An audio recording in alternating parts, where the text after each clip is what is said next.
Xitayning Sharqi Turkistondagi jinoyatlarining bu yil kirgandan buyon ئارقىدىن bir qism g'arb davlatlari tarafidan irqiy qirg'inchilik deb e'tirof qilishiga ergishib, Xitoy taratqularimi Uyg'urlarning eg'izi orqali bu zulmlarni rad qiladigan ta'tir tashviqot salmoqini kuchaytirdi.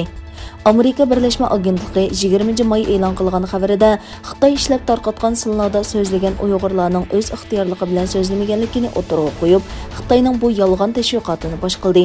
Xabarda aytilishicha, Birleşme Agentligi bu yil 1-oyda Qarmay shahridagi bir qaysi hukumat tarmoqlariga tarqatilgan bir uqtirishga erishgan bo'lib, uningda yuqori darajalik boshqaruvchilar har qaysi tarmoqlardan Xitoy tilida ravon so'zlaydigan Uyg'urlarni birni tepib, 1 minutlik bir film ishlab, Amerikaning sobiq tashqi ishlar ministri Mike Pompeoning Xitoyga qarshi so'zlariga raddiya berishini talab qilgan.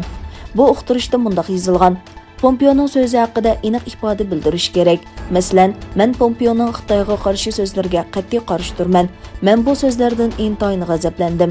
Partiya, davlat va Shinjongga bo'lgan muhabbat ifodalanishi kerak.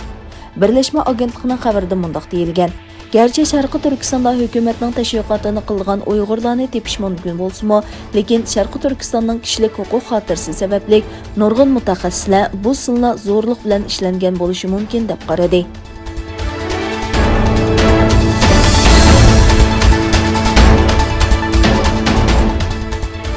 Xitoyning Sharqi Turkistonda Uyg'ur va boshqa musulmonlarga selayotgan zulmi butun dunyoda inkas qo'zg'amoqda. Gollandiyaning 4 sug'urta shirkati Sharqi Turkiston rayonidagi kishilik huquq dafsandichiligiga chetishli Xitoy shirkatlariga mablag' selishni to'xtatadiganligini e'lon qildi.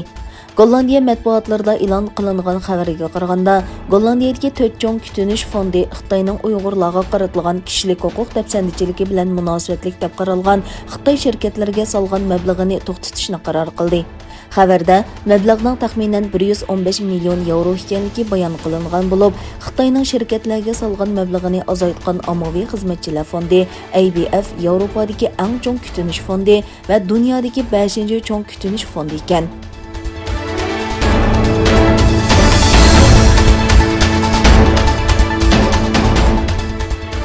Xitoy Yevropa parlamentining ikki taraf o'rtasidagi savdo kelishimini saqlab qolish uchun Yevropa İttipaقı parlament a'zolariga qaratilgan jazoni bekor qilish talabini rad qildi. Xitoy tashqi ishlar ministrligining bayonotchisi Zhao Lijian bayonotida jazoning muvofiq ekanligini, Yevropa İttipaqining Xitoyning ichki ishlariga aralashishni darhol to'xtatishi va qarshilashish usulidan voz kechishi kerakligini o'tirib qo'ydi. Bu yil martda Yevropa İttipaقı Xitoyning Uyg'urlarga qaratgan besim va kishilik huquq dafsandichiligi sababidan 4 Xitoy amaldori va bir organni jazolashni qaror qildi. Xitoy buningdan o'chilib, Yevropa İttipaqining 5 parlament a'zosi qatorliq 10 kishiga va Yevropa parlamenti kishilik huquq tarmoq komiteti qatorliq 4 organga jazo yurgizganligini e'lon qildi.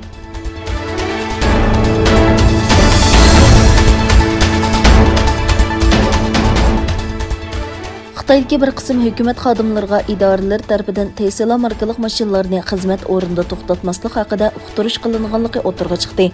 Bu temaning sezgirligi sababidan ismining oshkorlanishini xohlamagan ikki amaldor Reuters agentligiga bu buyruqning kelish sababining mashina kamera va qubullag'ichning borligini o'rintilganligi ekanligini aytgan.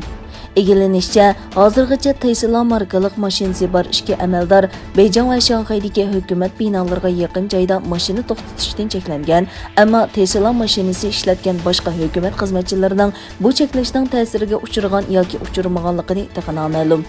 Tesla mashinalarining o'tgan yili martda Xitoydagi harbiy lagerlarga kirishiga ruxsat qilinmagan.